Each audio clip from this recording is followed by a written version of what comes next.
"Keep the change, kid," the man said without looking at him. "Or better yet, keep the dream." The diner erupted in laughter before the coins even stopped spinning across the counter. Ethan Cole stood there with grease on his sleeves and heat rising behind his eyes. He was 17, working double shifts after school, hands cracked from dishwater and winter air. The men at the counter, local business owners, loud, comfortable, had been talking about investments, about lake houses, about how real money moved. Ethan had made the mistake of speaking.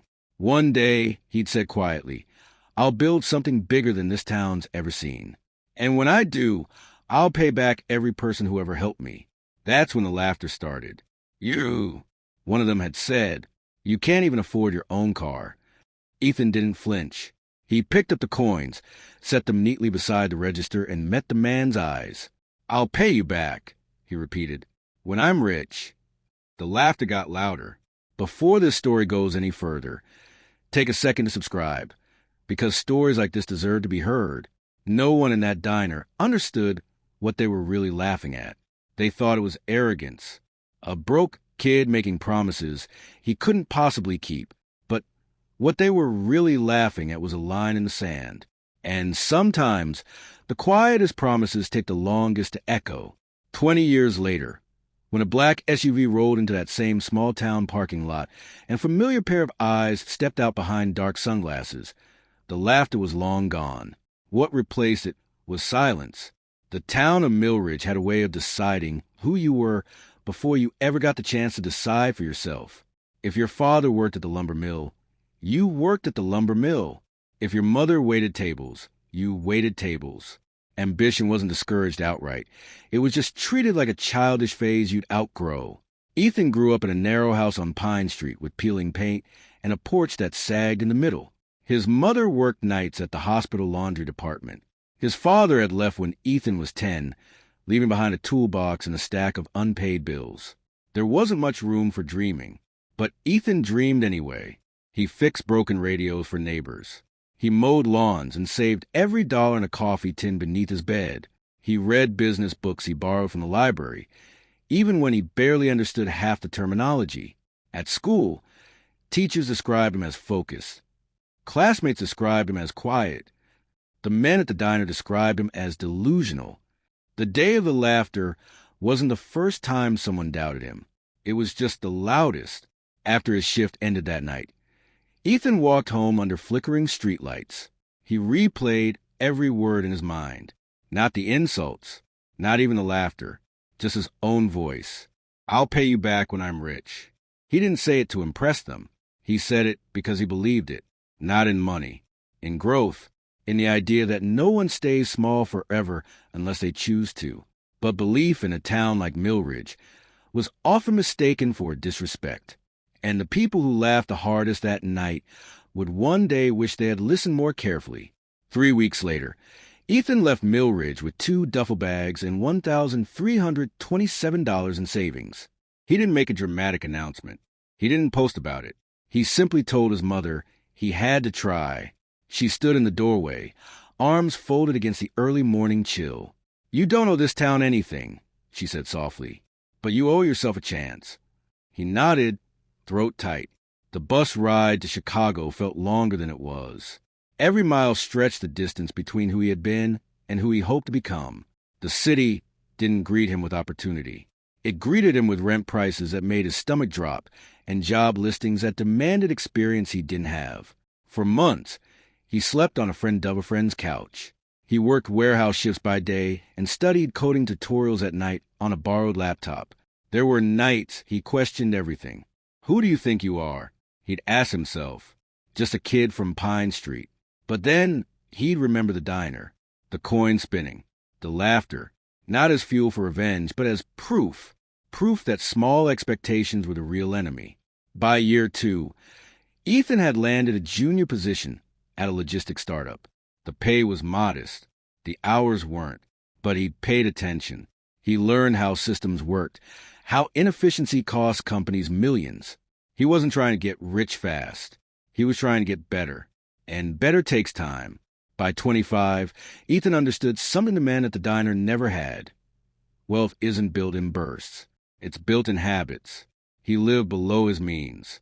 He invested carefully. He asked questions others were too proud to ask.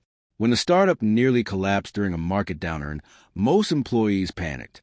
Ethan stayed late, helping restructure distribution models. He wasn't asked to. He just saw the problem and stepped in. The CEO noticed. Opportunity rarely announces itself loudly. Sometimes it shows up disguised as extra work no one wants. Ethan took equity instead of a bigger salary when the company stabilized. His friends called him naive.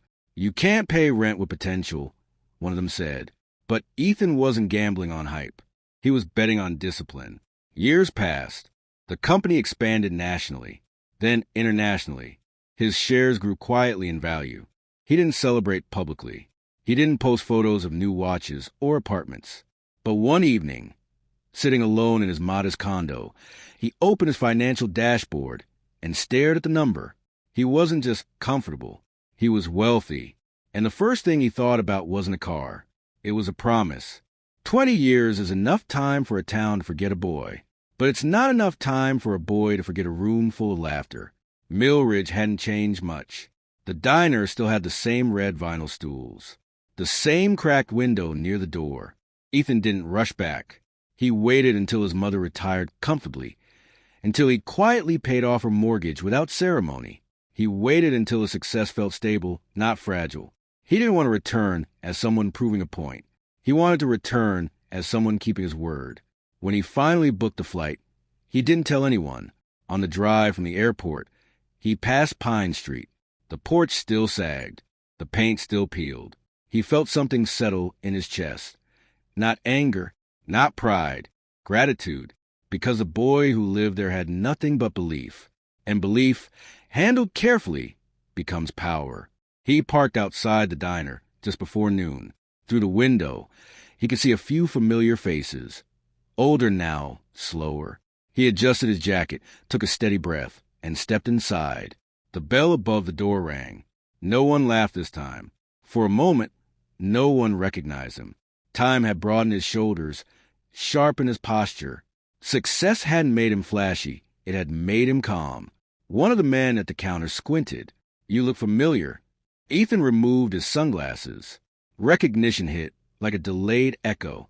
Ethan, the man said. Another turned fully on his stool. No way.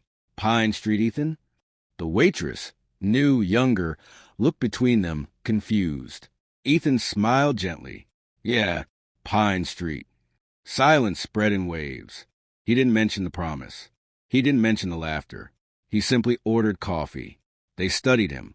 The watch, the tailored jacket, the car visible through the window. So, one of them finally said, attempting humor, you make it big in the city? Ethan held his gaze. I did okay. It wasn't arrogance. It was understatement. He reached into his coat pocket and placed a folded envelope on the counter.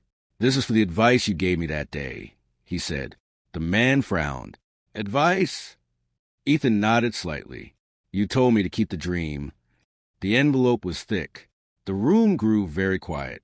Inside the envelope was a cashier's check, enough to cover the man's struggling hardware store debts, and then some.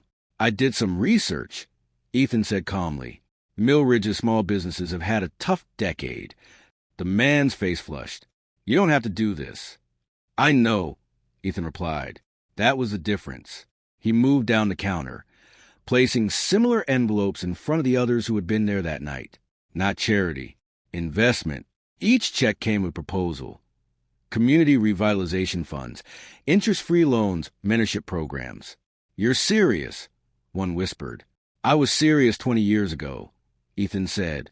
There was no bitterness in his voice, just memory. The waitress watched, stunned. Why? She asked softly. Ethan turned toward her. Because someone has to break the cycle. He wasn't there to embarrass them. He was there to build something larger than pride. Word spread quickly through Millridge. By evening, the diner was nearly full. Some came out of curiosity. Others came with skepticism. Ethan stood near the window, speaking not like a conqueror, but like a neighbor. I didn't come back to prove anyone wrong, he said. I came back because this town raised me. He outlined a plan. vocational scholarships, partnerships with regional companies, grants for local entrepreneurs. "But what's the catch?" someone asked.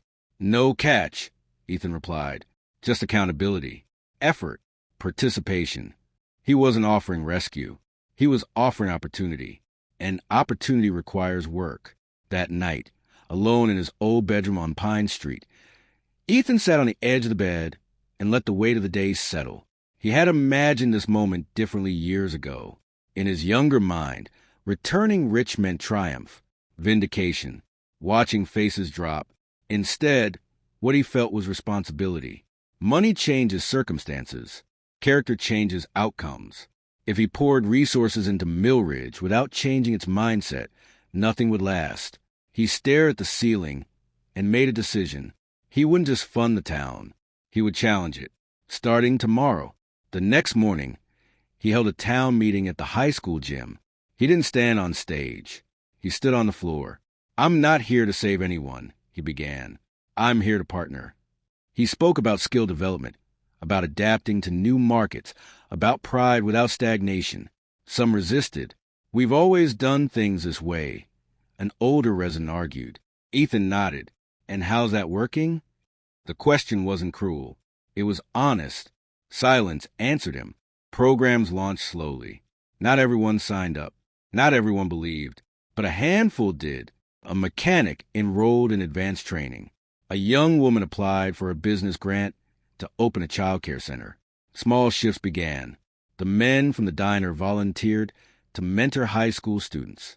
Not because they had to, but because they felt the weight of the past. Laughter had once cost them perspective. Now humility gave them purpose. 6 months later, Millridge looked different. Not dramatically, but measurably. Storefronts reopened. The high school introduced new technical courses funded by Ethan's foundation. He stayed involved, but not controlling. True change requires letting others lead. One afternoon, the man who had tossed the coins approached him outside the diner. "I was wrong about you," he said quietly. Ethan shook his head. "You were wrong about possibility." The man swallowed. "Thank you. Forgiveness doesn't always need to be spoken aloud. Sometimes it's built into action." As the first year closed, local unemployment had dropped. Teenagers talked about internships instead of escape. Ethan prepared to return to Chicago full-time. At a farewell gathering, the waitress, now manager, raised a glass. "To promises kept," she said. The room echoed the toast. But Ethan knew the promise wasn't about money. It was about example. On his last morning, he walked through town alone. He passed the hardware store, fresh paint on the exterior. He passed the high school, students laughing near the entrance. He didn't feel like a hero. He felt like a reminder of what belief can become. Before leaving, he stepped back into the diner one final time. He placed a small framed note near the register. It read, "Dream carefully. Someone is listening." Not a warning. An invitation. 20 years earlier, laughter filled this room. Today, purpose did. Ethan didn't change because he became rich. He became rich because he changed. And when he returned, he didn't collect on a debt. He paid forward a promise. Some victories are loud. Others rebuild quietly. And sometimes, the greatest wealth isn't the money you make, but in the dignity you restore. From which part of the country are you watching this story?